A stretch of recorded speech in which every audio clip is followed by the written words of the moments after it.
అదే RTV app వార్తల్ని క్షణాల్లో చదివే అవకాశం ఉంటుంది. ఒక న్యూస్ పేపర్, ఒక టెలివిజన్ ఛానల్ మీ చేతుల్లో ఎప్పుడూ ఉంటాయి. 2024 సార్వత్రిక ఎన్నికల్లో అటు దేశంలో బీజేపీ, ఇటు రాష్ట్రంలో కూటమి ప్రభుత్వం కొలువు తీరడం, ఈ రెండు పరిణామాలు కూడాను ఆంధ్రప్రదేశ్కు పూర్వ వైభవం వచ్చే పరిణామాలు చోటు చేసుకున్నాయి. ఈ నేపథ్యంలో రేపు జరగబోయే శీతాకాలం సమావేశాల్లో ఆంధ్రప్రదేశ్కి రావాల్సినటువంటి నిధులు రప్పించడంలో ఎంపీలందరూ కూడాను కీలక పాత్ర పోషించాలని ముఖ్యమంత్రి చంద్రబాబు నాయుడు ఇప్పటికే ఎంపీలందరితో కూడా సమావేశం ఏర్పాటు చేశారు. రేపు శీతాకాల సమావేశంకి వెళ్ళినట్టు విజయనగరం ఎంపీ కలిసిట్టి అప్పలనాయుడు ప్రస్తుతం చూస్తే కనుక ఏదైతే ఈ శీతాకాలం సమావేశం ఎంపీలందరూ కూడాను ఒక టాస్క్ ఇచ్చినట్టుంది చంద్రబాబు నాయుడు ఇచ్చింది. ఎందుకంటే 5 ఏళ్ల పాటు పూర్తిగా ఆర్థికంగాను అభివృద్ధిలో పూర్తిగా వెనబడిన ఆంధ్రప్రదేశ్ను మళ్ళీ పూర్వవైపు తేవాలనుకుంటే మీ తాలూకా కీ రోల్ పార్లమెంట్లో ఉంది. ఏ అంశాలతో ఈరోజు విజయనగరం ఎంపీగా పార్లమెంట్లో పెట్టి ఏ సమస్యలతో ఎన్ని నిధులు తెచ్చేందుకు ప్రయత్నం చేస్తారు? ప్రధానంగా ఈరోజు ఫస్ట్ ప్రయారిటీ రైతాంగం, అదే సమయంలో అమరావతి కానీ, అదే సమయంలో ఈ రాష్ట్రానికి సంబంధించిన సాగునీటి పోలవరం కానీ, ఇవన్నీ కూడా ప్రధానమైన అంశం ఉంది. దాని మీద ముఖ్యమంత్రి గారు దఫాలుగా ఢిల్లీ రావడం, పర్యటన చేయడం, మంత్రులను కలవడం, ప్రధానమంత్రిని కలవడం, మంత్రుల దగ్గర ఉన్న హెచ్ఓడిస్ని కూడా కలవడం, వారు ప్రాజెక్ట్ నిధులు తీసుకురావడానికి వారు చేసిన ప్రయత్నం మనం చూస్తున్నాం. యాజ్ ఎంపీలకు కూడా మాకు చాలా ఎన్డీఏ కూటమి భాగస్వామ్యంగా ఉన్నాం కనుక ఈ రాష్ట్ర ప్రజలు ఇచ్చిన అవకాశం డెఫినెట్లీగా భారీ మంచి మెజారిటీతో మమ్మల్ని గెలిపించి ఒక బాధ్యతగా మమ్మల్ని పార్లమెంట్ పంపించారు. ఆ బాధ్యతను విస్మరించకుండా మీరు డెవలప్మెంట్ యాక్టివిటీస్ దృష్టి పెట్టమన్నారు, ప్రాజెక్టుల మీద దృష్టి పెట్టమన్నారు. ఆ ప్రాజెక్టుకు సంబంధించి ఒక నివేదిక ఇచ్చారు. ఆ నివేదిక మీద కూడా ప్రతి డిపార్ట్మెంట్, రైల్వే కానీ, లేకపోతే రోడ్స్ అండ్ భవనాలు కానీ, ఇతరత్ర డెవలప్మెంట్స్, అగ్రికల్చర్ కానీ, లేకపోతే ఫిషరీస్ కానీ చాలా డిపార్ట్మెంట్లో ఒక నివేదిక ఇచ్చారు. నివేదిక ప్రకారంగా ఎంపీలకు ఒక్కొక్క బాధ్యతలు చెప్పారు. ఆ బాధ్యతలన్నీ కూడా మేము మంత్రుల్లో కలిసి అందులో భాగంగానే కలిసిట్టి అప్పలనాయుడు ఎంపీకి ఏ బాధ్యత ముఖ్యమంత్రి ఈరోజు రోడ్ అండ్ భవనాలు, అదే సమయంలో ఫిషరీస్ డిపార్ట్మెంటు, యానిమల్ హస్బెండరీ, ఈ 3 మాకు అప్పచెప్పారు.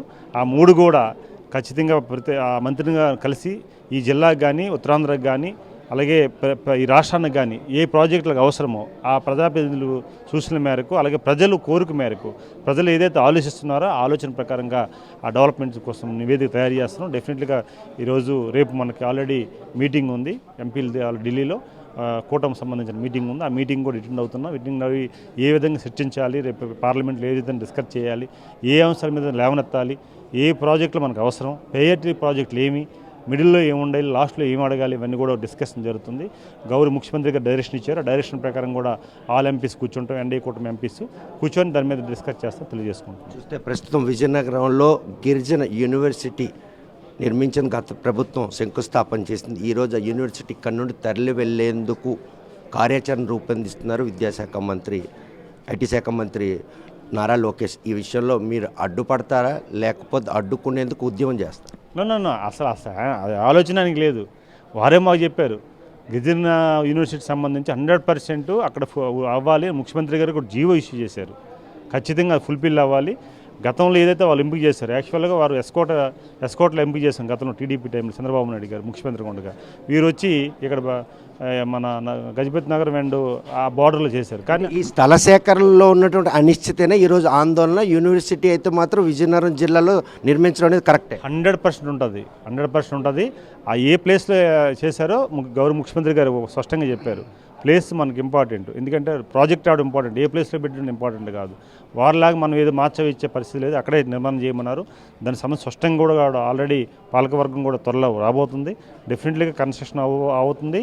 స్టూడెంట్స్ కూడా ఈ నెక్స్ట్ ఎకనామిక్ ఇయర్కి 100% ఫుల్ఫిల్ అవుతుంది. ఎన్డీఏ కూటమిలో భాగంగా ఆంధ్రప్రదేశ్ సర్కార్కి ఇప్పటికే పోలవరం బాధ్యత తీసుకుంది, అమరావతి బాధ్యత తీసుకుంది, అదేవిధంగా metro line Vijayawada to Vizag. So ఇంత ఔదార్యంగా కేంద్ర ప్రభుత్వం రాష్ట్ర అభివృద్ధి కోసం దోహదపడుతున్న ఈ తరుణంలో ఈ శీతాకాలం సమావేశంలో ఆంధ్రప్రదేశ్ ఇంకేం కావాలని నిధుల రూపంలో వస్తాయా, లేకపోతే అభివృద్ధి రేఖ, లేదా సెంట్రల్ గవర్నమెంట్కి సంబంధించిన ఫండ్స్ ఏమైనా అకామిడేట్ చేయడానికి ఏమైనా ప్రయత్నాలు చేస్తారు?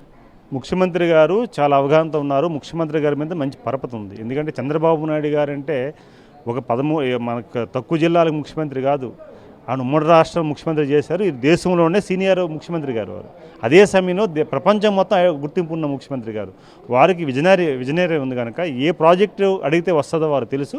డెఫినెట్గా ప్రజలకు ఏ ప్రయోజనం కలగాలో, ఇమ్మీడియట్గా ఏం చేయాలి, మిడిల్లో ఏం చేయాలి, లాస్ట్లో ఏం చేయాలో వాళ్ళకి ఆలోచన ఉంది. ఎందుకంటే ఆయనకున్న నాలెడ్జ్ అనేది ఈరోజు మేము ఢిల్లీలో చూస్తున్నాం ప్రత్యక్షంగా. వారిని వస్తుంటే సీనియర్ జర్నలిస్టులు కానీ, లేకపోతే సీనియర్ సిటిజన్స్ కానీ, సీనియర్స్ ఆఫీసర్స్ కానీ, లేకపోతే సీనియర్స్ పారిశ్రామికవేత్తలు కానీ, లేకపోతే మన మంత్రులు కానీ, వాళ్ళందరూ వచ్చి వారి ఐడియాస్ని షేర్ చేసుకుంటున్నారు. ఇవన్నీ కూడా కొత్తగా ఎంపీలకు అందరికీ కూడా ఒక ఫ్యాకల్టీ రూపంలో చంద్రబాబుని చూస్తున్నారా? Yes, exactly. ఒక ఫ్యాకల్టీ విశ్వవిద్యాలయం లాంటిది చంద్రబాబు నాయుడు గారు. ప్రతి మాటల్లో కానీ, ప్రతి అడుగుల్లో కానీ వారు వేసే ప్రతి స్టెప్ కూడా మాకు ఒక విద్యార్థిగా మేము నేర్చుకుంటున్నాం. ఒక రకంగా అదృష్టంగా చెప్పాలి. ఎందుకంటే అంత సీనియర్ ఒక ముఖ్యమంత్రి దగ్గర, ఒక పార్టీ అధినేత దగ్గర పనిచేయడం అనేది ఆసమశేషం కాదు. అది నీతి నిజాయితీ గల వ్యక్తి. శీతాకాలం సమావేశంలో ఆంధ్రప్రదేశ్కి సంబంధించి మాజీ ముఖ్యమంత్రి అదానికి సంబంధించి కంపెనీ సిట్ లంచం తీసుకున్న విషయంపై పార్లమెంట్ చర్చేందుకు ఎవరైనా అపాయింట్ చేశారా, లేకపోతే ప్రతి పార్లమెంట్ సభ్యులు కూడా ఈ విషయాన్ని అక్కడ లేవనెత్తారు?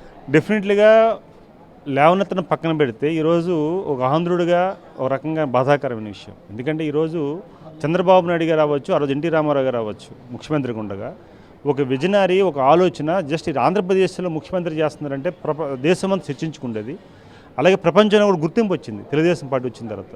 చంద్రబాబు నాయుడు గారు ముఖ్యమంత్రి అయిన తర్వాత ఒక ఆత్మగౌరవం, ఆత్మవిశ్వాసాన్ని తెలుగువాడికి ఇచ్చేది. అలాంటి సమయంలో విదేశాల్లో కూడా ఒక రాష్ట్ర ముఖ్యమంత్రి కోసం, మాజీ ముఖ్యమంత్రి కోసం ఒక ఎఫ్ఐఆర్ లాంటిదో, ఒక కేసు లాంటిదో ఒక డిస్కషన్ రావడం, అట్లీస్ట్ డిస్కషన్ సెకండరీ, అరెస్టా లేకపోతే ఒక విషయం పక్కన పెట్టండి, ఎఫ్ఐఆర్ పక్కన పెడితే డిస్కషన్ రావడం దురదృష్టకరం. అది బాధ కలుగుతుంది. ఆంధ్రుడిగా బాధపడుతున్నాం. ఈ విషయాన్ని పార్లమెంట్లో చర్చించేందుకు సిద్ధం అవుతున్నాం. మేము డెఫినెట్లీగా మొన్న మా అసెంబ్లీ సమావేశాల్లో గౌరవ ముఖ్యమంత్రి గారు దాని మీద మాట్లాడారు. ఖచ్చితంగా పార్టీ లైన్ ఉంది, దానికోసం డిస్కషన్ జరగాలి. ఎందుకంటే జరగాలంటే ఈరోజు ఉత్తరాంధ్రలో మనం చూస్తున్నాం. ఉత్తరాంధ్రలో ఆ ప్యాలెస్ కట్టుకున్నాం ఎవరి కోసం, దేనికోసం? ఆ నిధులు 500 కోట్లు పైబడిన నిధుల్ని వృధా చేసి ఈరోజు రైతాంగానికి కానీ, ప్రజలు కానీ, ఒక రకం చెప్పాలంటే ఆ ప్రాజెక్ట్ వస్తే ఎంతమంది ఉత్తరాంధ్ర అభివృద్ధి జరిగేది? ఎవరి కోసం? అది మేము మొన్న ముఖ్యమంత్రి గారితో పరిశీలనకి వెళ్ళాం. బాధ కలిగింది. ఊరికినే కొండని ఉన్న ఎన్రోల్మెంట్ అంతా డిస్టర్బ్ చేసి వారు కొత్తగా నిర్మించడం దురదృష్టకరం. ఇలాంటి విషయాలు జరగాలి. జరగకపోతే అవ్వదు. ఎందుకంటే చర్చ జరిగింది కనుక ప్రజలు మొన్న అద్భుతమైన అవకాశాలు ఇచ్చారు. ఆ అవకాశాలు కూడా ప్రజలు తెలియాలి. అందుకే మేము కూడా గౌరవ ముఖ్యమంత్రి గారికి మేము రిక్వెస్ట్ చేసాం, దానికి సందర్శనశాలగా పెట్టండి, ప్రతి వారు ఉత్తరాంధ్ర వాళ్ళు ప్రతి ఒక్కరిని చూపించండి అది అని మేము రిక్వెస్ట్ చేసాం. దానికి ఏ నిర్ణయం తీసుకుంటారో చూద్దాం. చూస్తే కనుక శీతాకాలం పార్లమెంటరీ సమావేశాల్లో మాత్రం తనదైన శైలిలో ముఖ్యమంత్రి ఇచ్చినటువంటి ఆదేశాల మేరకు క్వశ్చన్ అవర్ కూడా చేయడం జరుగుతుంది.